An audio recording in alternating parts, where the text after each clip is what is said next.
Hello everyone. Today I'm talking about a truly abnormal culture in Japanese convenience stores. The theme is convenience store desserts. First, I have to be honest. I'm not a frequent sweet eater. ごめんなさい.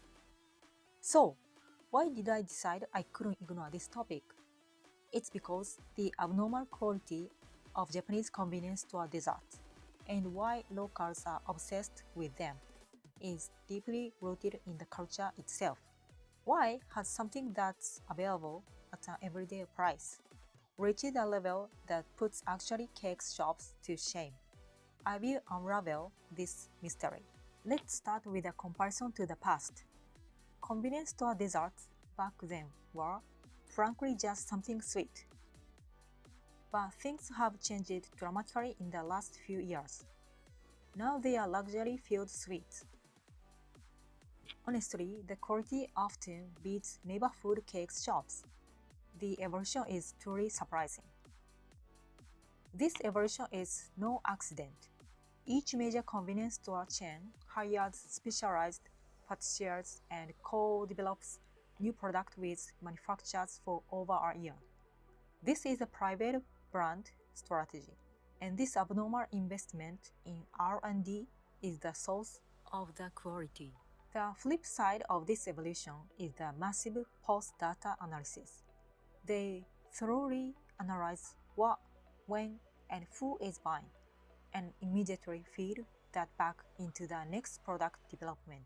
This data-driven improvement cycle is what creates the abnormal speed of evolution, making delicious things even more delicious. What's even more abnormal is the rotation speed. While development takes over a year, the in-store cycle is just a few weeks. This speed of trial and error is why Japan's dessert culture is evolving faster than anywhere else in the world. So, what's the price for this quality? The price itself tells the story of the abnormality. The most popular price range, the volume zone, is centered around 300.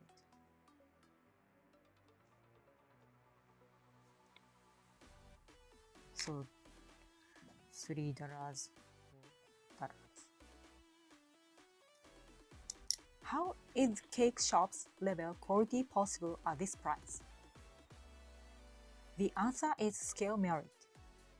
Because they are mass-produced as PB products, they can source raw materials via volume discount, lowering cost while maintaining quality. Furthermore, this PB strategy creates an extremely high barrier to entry for newcomers. Companies without their own factories, development teams, and logistic network cannot compete in this quality war. This structure creates a high-quality oligopoly. For less than one coin, 500 yen, you get specialized quality. This level of quality at this price is unthinkable overseas. The quality is supported by fierce competition.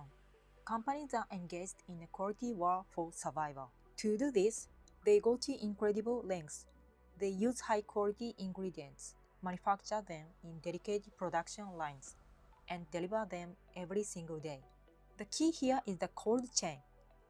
The temperature of the dessert is kept perfectly constant from the factory to the store itself, maintaining maximum freshness. This is because the just-in-time system, pioneered by Toyota, has been applied even to food logistics. This logistical precision is a symbol of Japan's time-honored culture.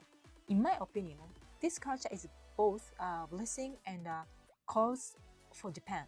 The exhaustive professional mindset, delivering products perfectly on time, is what supports this high-quality daily life.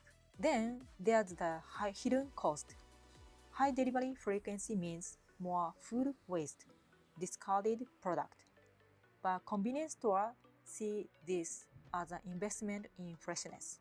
This obsession with freshness, unafraid of disposal cost, is what ultimately leads to the final quality. Furthermore, this disposal issue is influenced by Japan's culture value of Mottainai. This leads to an excessive production and small batch production, effort to minimize waste, which ironically helps maintain high quality. This obsession with freshness is the secret to supporting the quality that puts actual cake shops to shame. Moreover, the existence of the convenience store itself is infrastructure.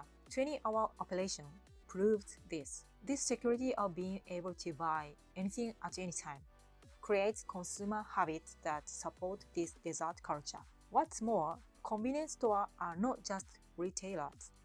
They serve as disaster relief center. This trust that the infrastructure will continue to function even during a disaster raises the implicit expectation for the quality of all daily goods, including desserts. The abnormal quality of these services is the root cause of the obsession with quality in every single item, down to a single dessert. Now we reach the core of today's talk.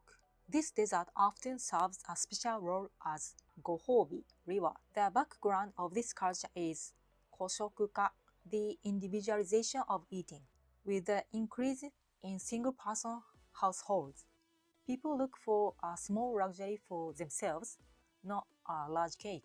Convenience store desserts perfectly meet this social change. Koshokuka is not just about household numbers. Japanese society is one where personal space is extremely limited. Small homes, packed trains. A psychological need for compensation drives people to feel their only sanctuary, time spent alone, with the highest quality dessert. But here I feel a little sadness. Times have changed, but in the past we shared dessert with family and friends. I feel that people are lonely alone. Delicious things are fun and fun moments are amplified when shared with someone. I wish for a return to that era. And this is where the deeper culture of honne and tatemae comes in. For Japanese people who act with a tatemae, public face, in society, the moment they eat a high-quality dessert alone at home is a precious time to release their honne, true self. However, a question arises here. If we constantly worry about keeping people satisfied by cycling products made over a long time in just a few weeks, won't consumers become more demanding, spoiled? A mindset of appreciating and savoring what we have is something I feel Japanese people should hold dear. It appears during social moments of self-care, such as after a hard day on a packed train. It functions as a small reward given at home. Also, the recent trend is the fusion of wa, Japanese ingredients, and yo, Western techniques. Sweets using matcha or kinako are constantly on the shelf, becoming a microcosm of Japan's food culture, a blend of tradition and innovation. This emotional value of Go-Houbi is understandable. This is a special culture born from Japan's stressful society and the national desire for a high quality of life. That I have to talk about this so passionately. That is the abnormal of Japanese convenience store desserts. In your country, do you have this obsession with the quality of everyday desserts? What is your country's reward culture? Let me know in the comments. If you found this video interesting or want to learn more about Japanese culture, please hit the subscribe button. Your subscription is the biggest energy that supports my culture investigations. Thank you for watching until the end today. さよなら。